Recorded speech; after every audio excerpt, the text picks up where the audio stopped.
BJP. MP. ആയിട്ടുള്ള ഭീം സിംഗ് രാജ്യസഭയിൽ പുതിയൊരു ബില്ല് കോൺസ്റ്റിറ്റ്യൂഷണൽ അമെൻമെന്റ് ബിൽ 2025 ദ അമെൻമെന്റ് ഓഫ് പ്രിയാമ്പിൾ എന്നൊരു ബില്ല് ഇൻട്രൊഡ്യൂസ് ചെയ്തിട്ടുണ്ട്. ഇത് പലതിന്റെയും തുടക്കമാണോ?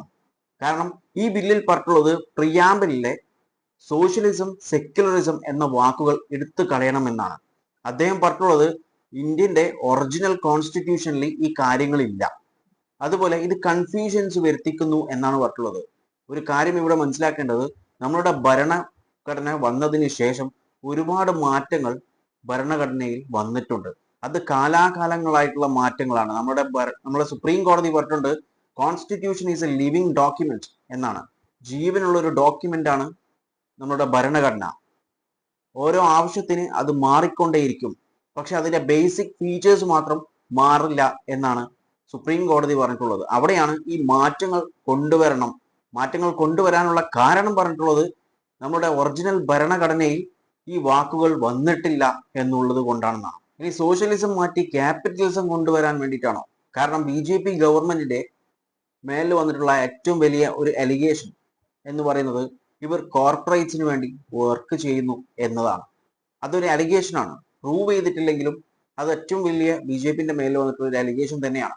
ഇനി അത് ചെയ്യാൻ വേണ്ടിയിട്ടാണോ ഇദ്ദേഹം ഇവിടെ പറഞ്ഞു വെക്കുന്നത്? ഈ സോഷ്യലിസ്റ്റ് എന്ന ഒരു വാക്ക് കൊണ്ടുവരാനുള്ള കാരണം USSRനെ സന്തോഷിപ്പിക്കാൻ വേണ്ടിയും സെക്യുലർ എന്ന ടേം കൊണ്ടുവരാനുള്ള കാരണം മുസ്ലിങ്ങളെ സന്തോഷിപ്പിക്കാൻ വേണ്ടിയിട്ടുമാണെന്നാണ്. അതുകൊണ്ട് ഇത് കാരണമായി ഒരുപാട് കൺഫ്യൂഷൻസ് കൊണ്ടുവരുന്നു എന്നാണ് പറഞ്ഞു വെക്കുന്നത്.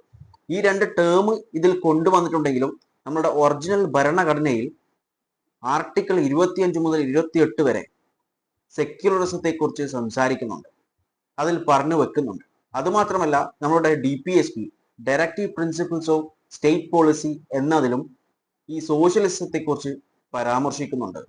അത് സുപ്രീം കോടതി വ്യക്തമാക്കിയിട്ടുള്ള ഒരു കാര്യമാണ്. അതുമാത്രമല്ല 2024 കഴിഞ്ഞ വർഷം ഒരു കേസ് ഉണ്ടായിരുന്നു സുപ്രീം കോടതിയിൽ. ഈ രണ്ട് വാക്കുകൾ അമെൻഡ് ചെയ്തത് അത് തെറ്റാണ്, അത് ഒഴിവാക്കണം എന്ന് പറഞ്ഞിട്ട് സുപ്രീം കോടതി അവിടെ പറഞ്ഞിട്ടുള്ളത് ഇത്രയും വർഷം കഴിഞ്ഞിട്ട് അത് മാറ്റേണ്ട ആവശ്യം എന്താണ്?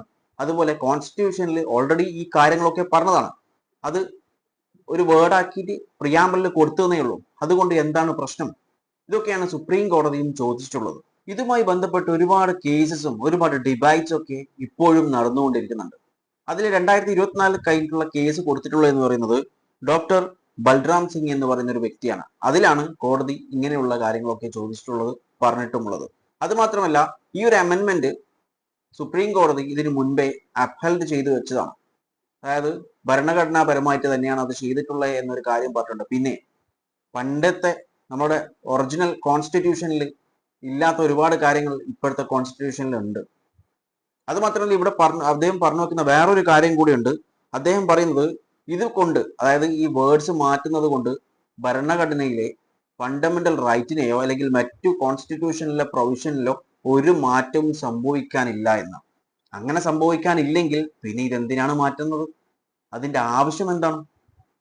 അതുപോലെ ഈ റീസെന്റ് ആയിട്ടുള്ള സുപ്രീം കോടതിയുടെ വേർഡിക്റ്റിൽ വേറൊരു കാര്യം കൂടി സുപ്രീം കോടതി പറഞ്ഞിട്ടുണ്ട്. അതായത് സുപ്രീം കോടതി റീഅഫോം ചെയ്തിരിക്കുകയാണ് ഈ വാക്കുകൾ കോർ ആയിട്ടുള്ള, ഭരണഘടനയുടെ കോർ ആയിട്ടുള്ള വാക്കുകളാണ് ഇതൊക്കെ.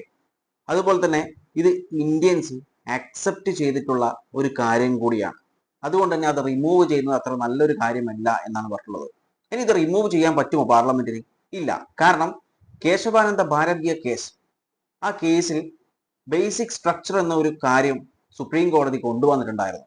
അതുപോലെ SM ബുമായി കേസ്, ഇതിലൊക്കെ ഈ കേസിലൊക്കെ പറയുന്ന ഒരു കാര്യമാണ് ഈ സെക്യുലറിസം എന്ന് പറയുന്നത് ബേസിക് ഫീച്ചറാണ്. ഈ ബേസിക് ഫീച്ചേഴ്സിനെ ഒരിക്കലും ഭരണഘടനയിൽ നിന്നും എടുത്തു കളയാൻ പറ്റില്ല. അതായത് പാർലമെന്റിന് ഭരണഘടന അമെൻഡ് ചെയ്യാനുള്ള പവേഴ്സ് ഒക്കെ ഉണ്ട്, പക്ഷേ ബേസിക് ഫീച്ചേഴ്സ്, എസെൻഷ്യൽ ഫീച്ചേഴ്സിനെ മാറ്റാൻ പാടില്ല എന്ന് സുപ്രീം കോടതിയുടെ ഉത്തരവുണ്ട്. അപ്പോൾ ഈ സെക്യുലറിസവും സോഷ്യലിസവും എന്ന് പറയുന്നതൊക്കെ ബേസിക് ഫീച്ചേഴ്സിൽ വരുന്നതാണ്. അതുകൊണ്ട് അത് റിമൂവ് ചെയ്യുക എന്ന് പറയുന്നത് അത്ര എളുപ്പമല്ല. പാർലമെന്റിൽ റിമൂവ് ചെയ്യാൻ പറ്റും, പക്ഷെങ്കിൽ ആരെങ്കിലും അതിനെ ചലഞ്ച് ചെയ്തിട്ട് സുപ്രീം കോടതിയിൽ പോയി കഴിഞ്ഞാൽ അത് ബേസിക് ഫീച്ചേഴ്സിന്റെ കീഴിൽ വരുന്ന ഒരു കാര്യമാണ്. അത് മാത്രമല്ല ഈ സോഷ്യലിസം എന്ന് പറയുന്നത്, അതിനെ കൊണ്ട് ഉദ്ദേശിക്കുന്ന കാര്യം എന്ന് പറയുന്നത് പ്രൈവറ്റ് എന്റർപ്രൈസസിനെ റെസ്ട്രിക്ട് ചെയ്യുന്നു എന്നൊന്നല്ല. ഈ സോഷ്യലിസം എന്നൊരു കാര്യത്തെ കൊണ്ട് ഉദ്ദേശിക്കുന്ന കാര്യം എന്ന് പറയുന്നത് എല്ലാവർക്കും തുല്യമായിട്ടുള്ള ഓപ്പർച്യൂണിറ്റീസ് കൊടുക്കുക, ഈക്വൽ ഓപ്പർച്യൂണിറ്റീസ് കൊടുക്കുക എന്നുള്ളതാണ്. അതുപോലെ എല്ലാവർക്കും വെൽഫെയർ കൊടുക്കുക, അതായത് ജനങ്ങൾക്കൊക്കെ വെൽഫെയർ കൊടുക്കുക എന്ന ഉദ്ദേശം കൊണ്ടാണ് സോഷ്യലിസം എന്ന് പറയുന്നത്. ഈ രണ്ട് ടേംസ് സോഷ്യലിസം, സെക്യുലറിസം പ്രിയാമ്പിളിൽ അവിടെ ഉണ്ടായാൽ എന്താണ് പ്രശ്നം? ഈ പറയുന്ന ഇതിന്റെ കാര്യങ്ങളൊക്കെ, അതായത് ഈ സോഷ്യലിസം, സെക്യുലറിസം എന്ന് പറയുന്നത് നമ്മുടെ ഭരണഘടനയിൽ ഓൾറെഡി ഉള്ള ഒരു കാര്യമാണ്. അത് പിന്നീട് എഴുതി ചേർത്തു, അതായത് ഈ വേർഡ്സ് എഴുതി ചേർത്തു പ്രിയാമ്പിളിൽ എന്നൊരു കാര്യം മാത്രമേ ഉള്ളൂ. അതുകൊണ്ട് എന്താണ് പ്രശ്നം? അതിനെക്കുറിച്ച് നിങ്ങളുടെ അഭിപ്രായങ്ങൾ കോമന്റ് ബോക്സിൽ രേഖപ്പെടുത്തുക. വീഡിയോ ഇഷ്ടപ്പെട്ടിട്ടുണ്ടെങ്കിൽ ലൈക്ക് ചെയ്യാനും മറ്റുള്ളവരിലേക്ക് ഷെയർ ചെയ്യാനും മറക്കല്ലേ. And thanks for watching me and stay tuned for another video. Okay, thank you.